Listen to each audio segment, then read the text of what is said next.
It's time to rock and roll! As we could do. Hello everyone. Good morning. Welcome to another interview on the Waffle Press podcast hangouts. I'm your host, Diego Crespo. Gene's not able to make it today. He's a little under the weather, but I know he started to miss this. Please welcome our guest, Roger Kumble. How are you doing? Great, thanks. Yeah, I just want to go back to the beginning really quick. When did you first realize you wanted to be a filmmaker?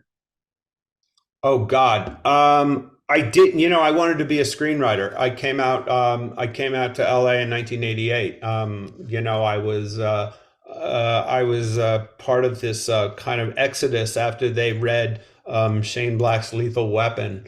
It was like 1988, and they read William Goldman's Adventures in the Screen Trade. I'm really dating myself. I don't know if your audience knows that, but we were all kind of disciples of that.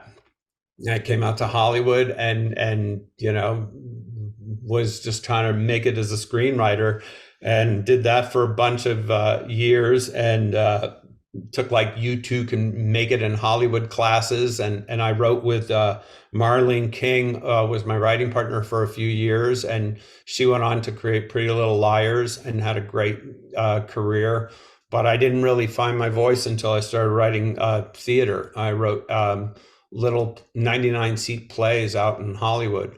Then I was mentored by Peter Farrelly of the Farrelly Brothers, and had the pleasure of learning from him, and wrote some jokes in like Dumb and Dumber and Something About Mary, and learned from him. And then I had my big kind of discovery break in 1997 when David Schwimmer decided to do a little 99-seat play of mine, and that I got to direct him in, and he really taught me about directing. And it was that year that I had the idea to take Dangerous Liaisons and turn it into a modern day story about mean Upper East Side kids.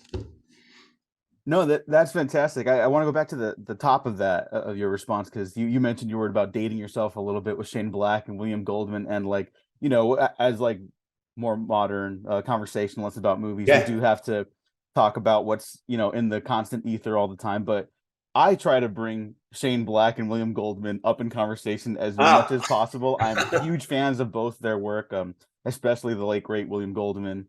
So it's really cool to see that that carries through. Even now, people will still bring them up in conversation.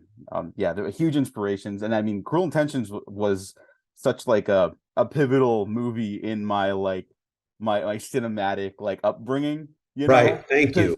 Like truthfully, because like I think growing up, like because I was a little younger when it came out to theater, Right. unfortunately, but it was I still like bring it up in conversation because I think it has this sort of reputation as like maybe a so bad it's good, but like no, it's like a good movie, and I think people have grown to understand that. Has your like history, being the director of that film, has it grown over time? You've seen the reputation of it change? Is there like, are you seeing aspects of a fan base? Yeah, I think so. It's funny, it's like I did an interview like for the 20th or 25th anniversary of it. Oh God, I'm old. Not too long ago, and somebody was like, "What do you attribute the success of it?" And I said, I said if I can attribute it to anything, it was because because I was a theater director, and it was my first film. That second scene in the film, it's literally a 10-page scene. And if you look at the blocking, it's like a play. And there's no cutting really. It's not, and if I did it today, I would have screwed it up. I'd cut that up into a bunch of little scenes, and it forces you to pay attention, to really invest in those characters. And it wouldn't have been made that way, and you really kind of are drawn into the world, and it was kind of my ignorance and inexperience as a filmmaker that really make that film work, because it's very little extras in that movie. If you relook at it again, it's a very indie film. There's not a lot going on. Very few actors and all that. So, and it is kind of heightened melodrama. Um, yeah, No, I think that's a good point. Like, it's got such a unique tone. There's very thorny subject matter. You know, the yeah, cast chemistry sings, and I think that's a good segue for "Beautiful Disaster," which you yeah, also wrote and directed. yeah. Do you find that they had similar sensibilities? Is that what maybe drew you to this project? You know, they do. I think I'm always kind of torn. I'm always drawn to like a tale of redemption or tales of like, like kind of bad boys. I probably am guilty of leaning a little lighter, and I think parenting has probably done that to me. I'm guilty of it, but yeah, I do. I am kind of drawn to those subjects, but I'll always start from a place of theme when I'm pulled into these stories, so to speak. But yeah, I could see a pattern of it carrying through from Cruel Intentions to Beautiful Disaster, and even after we collided. Yeah. How did you come to direct Beautiful Disaster? What was the process of getting this thing made?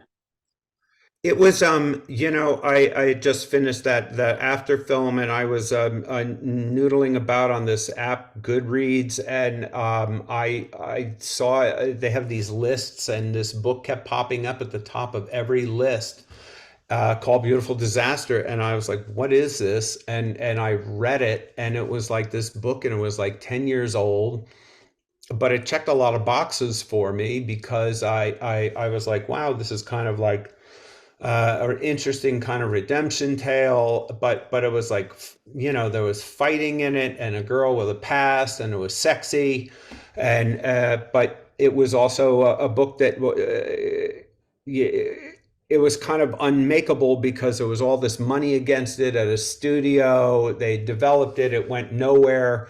But I got the rights from the author, but I just spec'd it. I didn't. I did my own thing, and I didn't deal with the rights, so I didn't have to pay fees or anything like that. So I just took a gamble, and I was able to.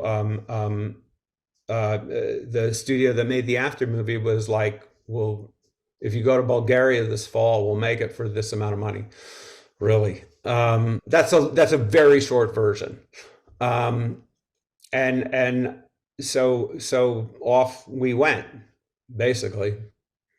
No, it's I think it's important to sort of like demystify the filmmaking process a little bit. I think maybe sometimes younger filmmakers, especially, have this like romanticized ideal of it, and at the end of the day, it's like a job. It doesn't mean there's not care and passion put into it, but I think that's Yeah, I mean, it important to was the recognize. gamble was I had to, I wrote for free.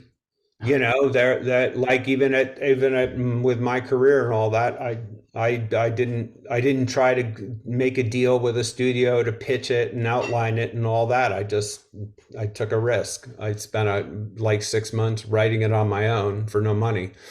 That's just like anybody else if you're starting out. That's what you got to do. Yeah, I mean, hey, the risk paid off. You made the movie. Uh, Yeah, I think it works. I think I really did intentionally bring up Cool Intentions because that's the same type of vibe. And you mentioned like the blocking and stuff like that. And are there more extras in this movie? Like, I didn't even have like this thought going into this interview, but like it feels sort of like fuller, like frame wise. Like you fill out the frame a little bit more this one, sometimes. yeah, Yeah, I think so too. I mean, we were strategic because we were in COVID. So, right. you have to take that into consideration. So everybody, what was funny is like we were playing Sofia, Bulgaria for Sacramento, California.